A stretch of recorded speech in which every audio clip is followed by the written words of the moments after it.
I'm Mzansi, I'm Nik Rabinowitz. I'm Hezron Louw. Welcome back to Tyres and Braaiers, the show about carring and charring, drifting in Druvels, Hot Wheels and Hot Wings. We are drift in Cape Town today. What? Has it flooded? No. It's Tokyo drift, but a table view. Ah, without the Japanese or Vin Diesel, who you bear a striking resemblance to, actually, yes? That's why I'm wearing the jacket, but... Ah, we'll be meeting Cape Town drift queen Malikah Daniels here at Killarney Racetrack. She'll be demonstrating her daring drifting, which I think is going to leave one of us in tears. Definitely not me. Then we go to Claremont, where for the first time on the show, Nick, we get to drive! Yes!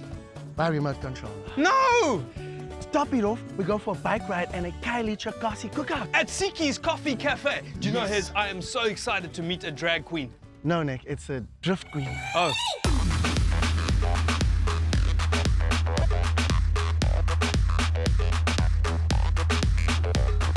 Hi, I'm Malikah Daniels. I hail from Cape Town and I'm known to be the drift queen of Cape Town, but I prefer to be called the drift schoolie from Cape Town.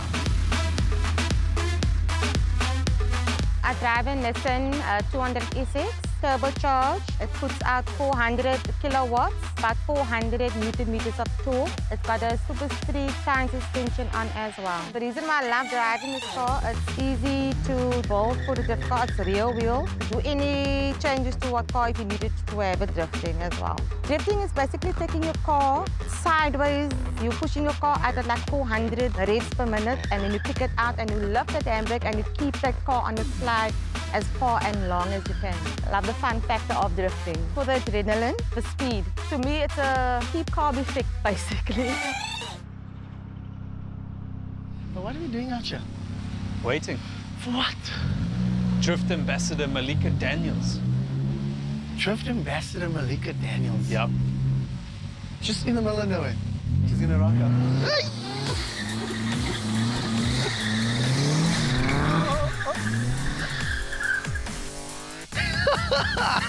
Malikah. Hey, high five. Don't try this at home. How can somebody this small, so petite, so elegant, possibly do anything so dangerous? Are you familiar with the film Tokyo Drift, The Yes. Fast and the Furious? Yes, I am. If you featured in Table View Drift, what would be your Japanese name? Malikah. All right, I think maybe we should hit the road, as they say in Japanese. Yeah, so stop talking. I'm here to drive. Let's go. We are drifting!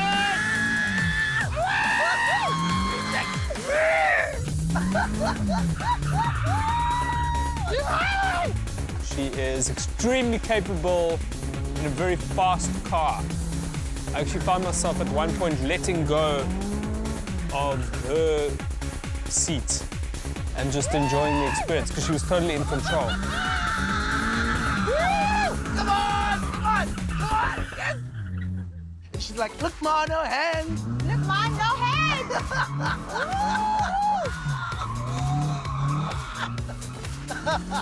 Oh, did you see that? That was a handbrake. Handbrake, what does that do? Handbrake and it kicks out the back ass of the car. Okay. I actually heard, I didn't know what it was. I heard it from the back seat, going daga daga daga daga daga daga. I thought it was the pool pump.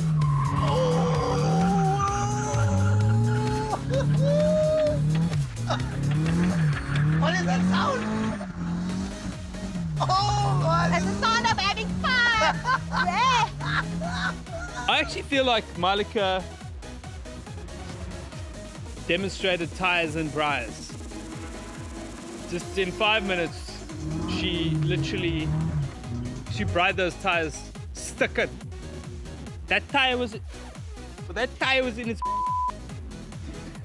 I don't know how else to put it. Oh, yes. That's a finale.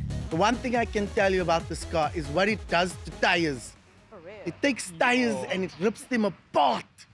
If that had been a braai, people would have been standing around the tire going and doing this and trying to make the smoke go that way. Straight off the track and onto the road. It's such a cruise, comfortable, enjoyable car to drive on the road. You got the sunroof, the windows open. It's a fantastic drive. Have you scared a number of grown men other than us? Yes, I have. That's what I've been told. That's what I've heard from our road safety initiatives that we do. We take some of the participants onto the Killarney raceway track, and we'll take them on, and they will always tell you, I've never driven like this before, especially by a female. Did they end up with their own skid marks? Not that I've known. Not that I know of. Nobody ever showed me before. We were with Malikah, and it was a fantastic drive coming here to Claremont. She's not going to get involved in me and Nik playing with our toys.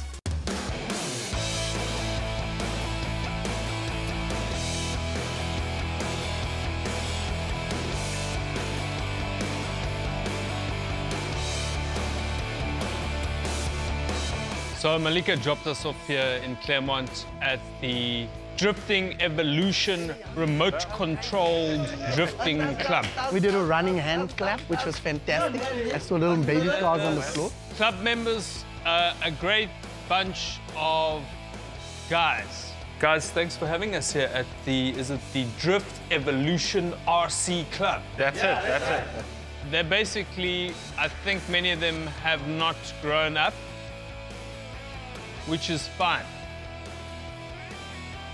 It seems to me that this sport involves the thrill of drifting, where the only thing likely to die is the battery.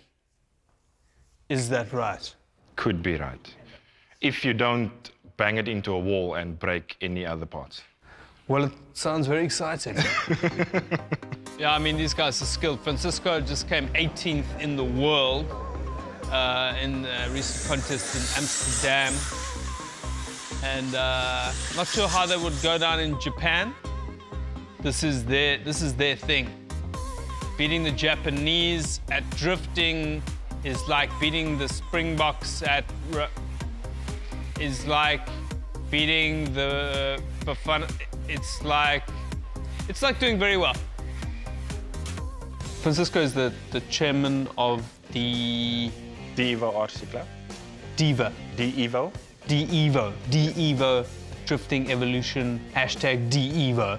Tell me a bit about your car. Basically, I bought this off somebody's second-hand, but it's a Nissan Laurel C33. We don't have this one in South Africa, unfortunately. How does it actually work? So obviously, this is interchangeable. Can I hold the dress? Yeah, Thank sure.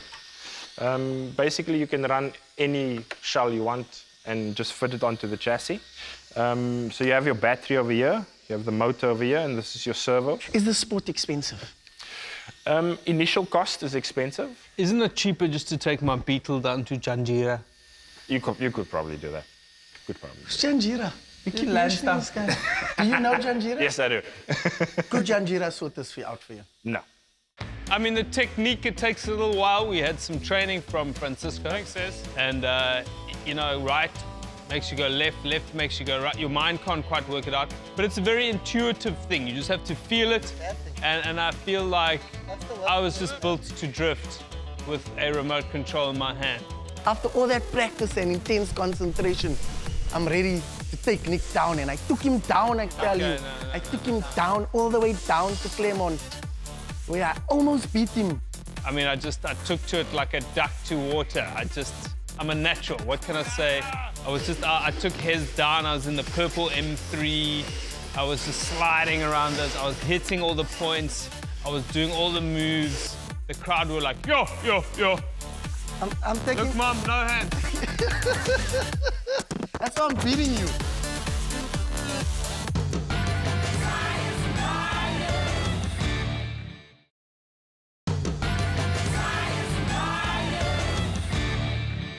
Now we came back to Killarney here to have our patkos. So I did a lobster roll.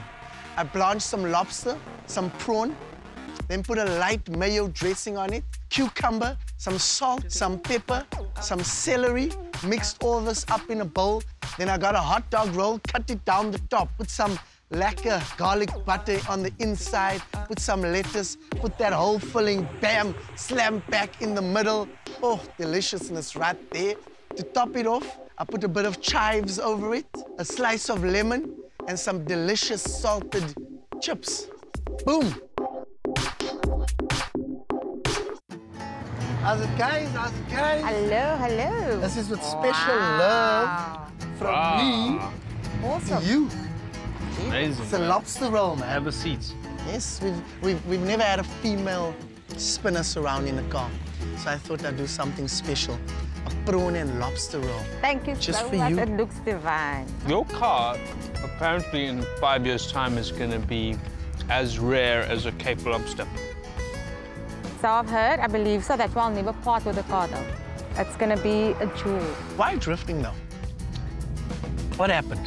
It's just different compared to your normal racing. It's just more technical than going straight. I mean, riding for time. I mean, I enjoy driving fast, but just the fact that you can actually take a car sideways, it's more technical.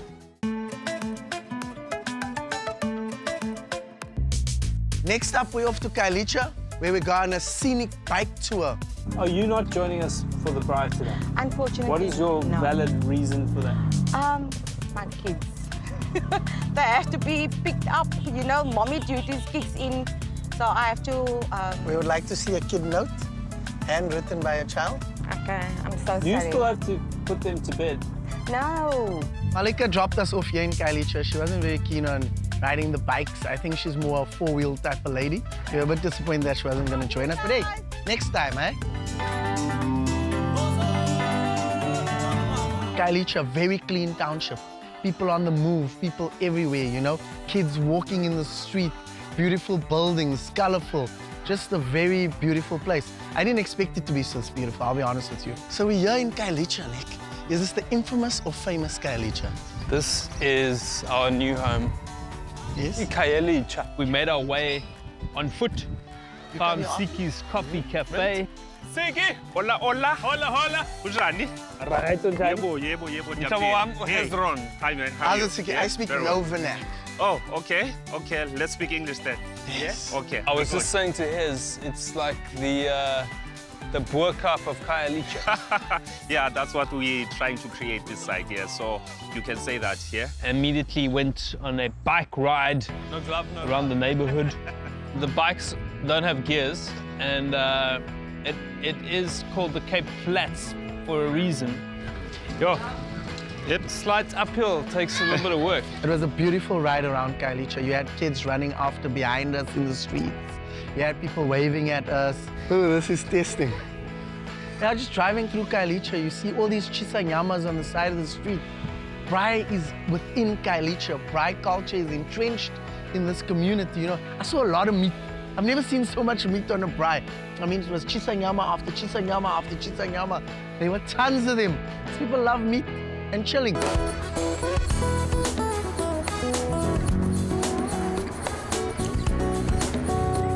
It's a lot of glass. Yes, sir. This place was created out of the apartheid government vigorously enforcing the Group Areas Act in the mid-80s. Section C by 1985 had 300,000 people, 30,000. And now there's a population of, Steer says 2.4 million. Wikipedia says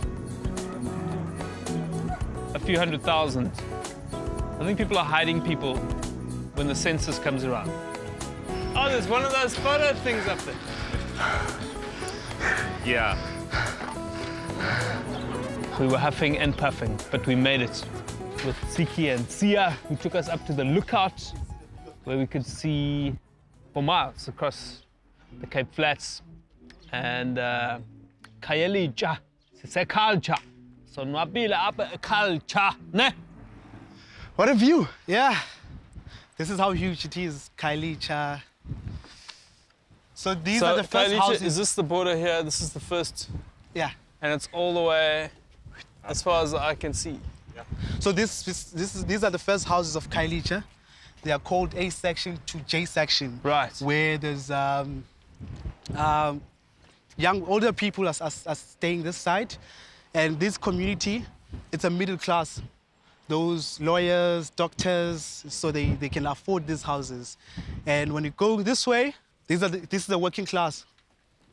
So it's Siki's called- house is, Yes, let's spot where we can get that braai. where is it? Yeah. Where's your house? Somewhere.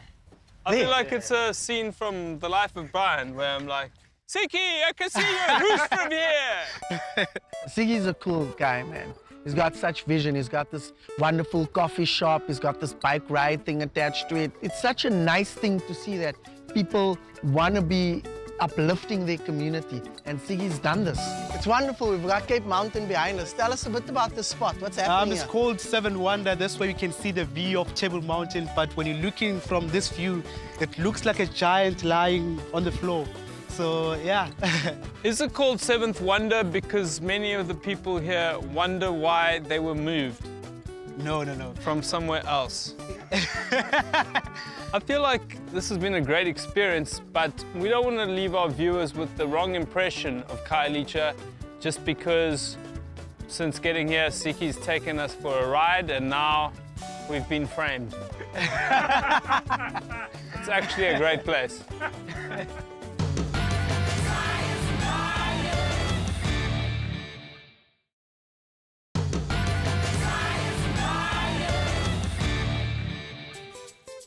It's a beautiful evening, the sun is shining, it's a beautiful spot, sense of community, people coming together, Siki's next door neighbor on the guitar, somebody else on vocals, a jazz duo, touristy young people from overseas, singing along to Pata Pata and touching each other all over and just going crazy.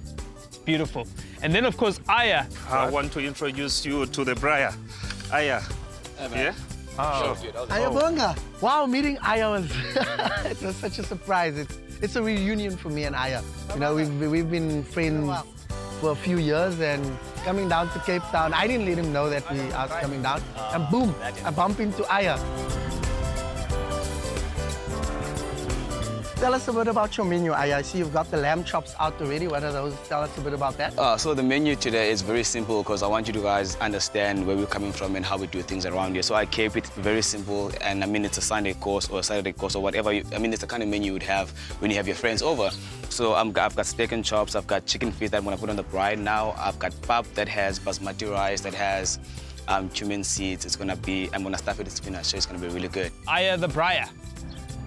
I mean, this guy's taking it to the next level with his chicken feet and designer pap and lamb chops and all sorts of amazing things. Bunny chows,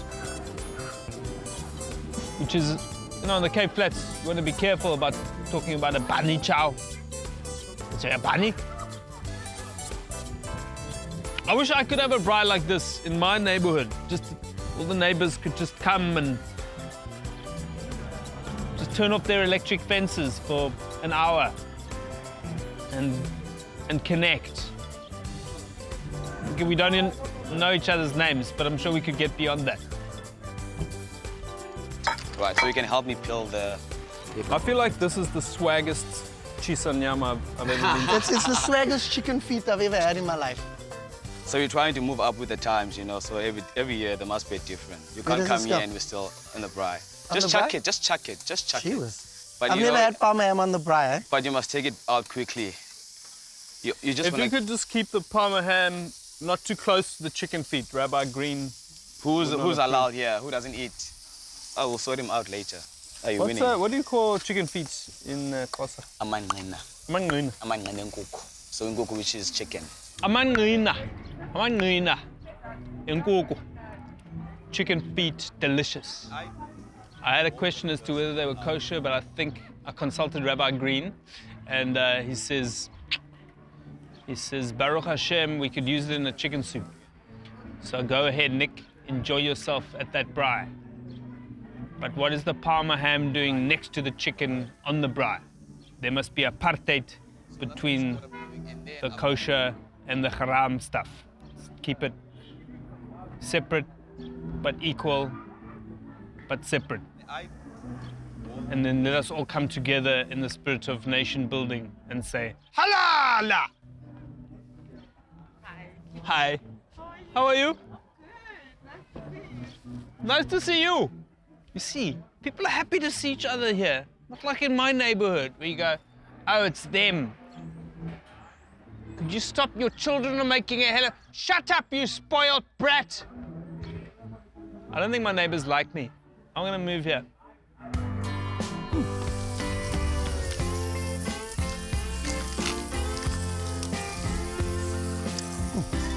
Yeah, that's very good.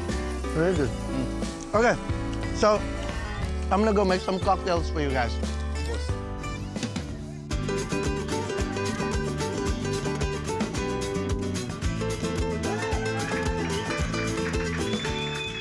So today I did a Khayelitsha, a cocktail specifically for Khayelitsha. It contained pineapple syrup, and I just added some pineapples there to get the pineapple flavor in.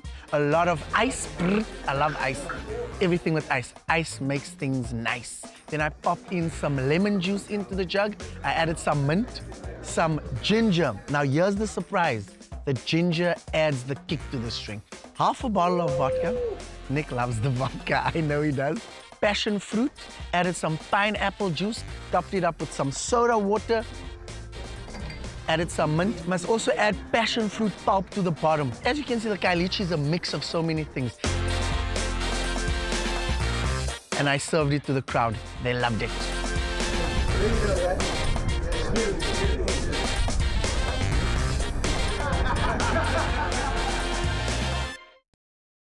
It's been amazing. People just rocked up. I feel like there's some arts collective here that I don't even know about. Praise singers, praise poets, musicians, singers, magicians, you name it, we've had it. My chance. Are we? Ayabonga. Yes, sir. Sigalela. Sure. Siyabulela, ne? We thank you so much for hosting us today for this beautiful spread to our Tyres Braaiers. Just it rhymes. It rhymes. And we say thank you on behalf of Tyres and Braaiers. Because kakulu, ne? Sure. Bulela me, bulela me. The food. Damn, food is good. Ayabonga. Taking it to the next level here with this Kasi cookout. And it's been a sumptuous feast. So trust me, the food was really good today. He also did assorted meats like lamb chops, sausages, some steaks. He had thyme roasted potatoes. The menu it's representative of this place. The parma ham, the chicken feet, the stuffed pap. You know, it just brings all the cultures of Cape Town together in one place. What can I say? Today was special. Today was Mzansi. Today was Pashash. Today was Moj. Today was Izinto Nandi. That's the culture. Today was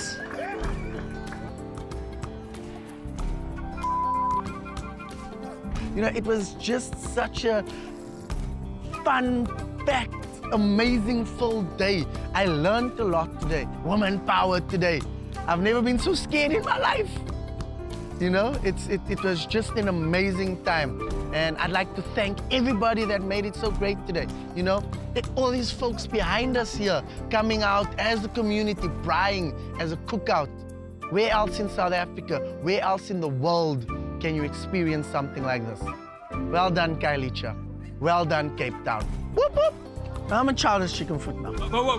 Before you chow that, can we just wave goodbye to the viewers? Hold this with me. Bye, guys. Bye, guys.